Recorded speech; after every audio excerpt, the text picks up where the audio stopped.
My name is Jenna Krajeski, and for the past 6 months, with the support of the Pulitzer Center on Crisis Reporting, I've been researching a population of Kurdish kids in southeastern Turkey, commonly called the stone-throwing kids.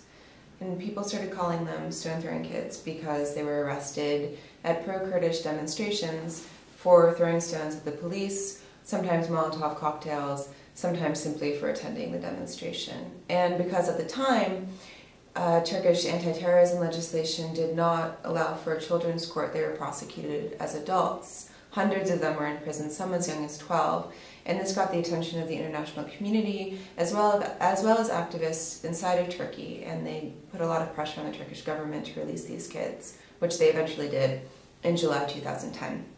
And hundreds of kids who had been in prison for, some of them for years, were let go. My intention was to research the impact that prison has had on these kids. Has it made them more radical? Has it made them more likely to fight the Turkish state? Has it made them more likely to attend demonstrations? Less likely to see themselves as part of Turkey, the country, and more likely to see themselves as part of Kurdistan, as part of the PKK, as part of their small communities in isolated southeastern Turkey. I became interested in this because I was reporting on the Egyptian revolution, and everywhere I went, from politicians, from people on the street, I would hear about the Turkish model. And people admired the Turkish government for maintaining a religious identity but still being secular. Of course, they admired the country for being prosperous, and they envied Turks for benefiting from that.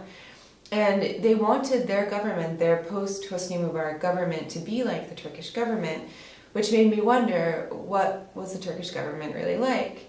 And it took only a little bit of research to be led directly to the Kurds and start thinking about the human rights record of the Turkish government with relation to the Kurds. In the past 6 months, I've traveled to southeastern Turkey many times, to Diyarbakir, which is the second largest city in southeastern Turkey and a very political place. Seen protests and talked to lawyers and families, trying to understand these stone-throwing kids, this young generation of Kurds who have heard stories of their parents being evicted from their rural life, who have seen their politicians arrested by the Turkish government, who have had protests be a part of their everyday life. And does this mean that this new generation is going to be more at war with the Turkish government and not less likely to negotiate with the Turkish government? The irony, of course, in my research is that as I travel around Kurdish Turkey, what I hear, regarding the Turkish model is not how wonderful it is. They are pretty flabbergasted at why the people in Egypt would be looking toward a government which they find to be so oppressive, and whereas the Egyptian population was looking toward the Turkish government as a way to model their new government, these Kurdish youth are looking at these Egyptian youth as a way to maybe model their own rebellion.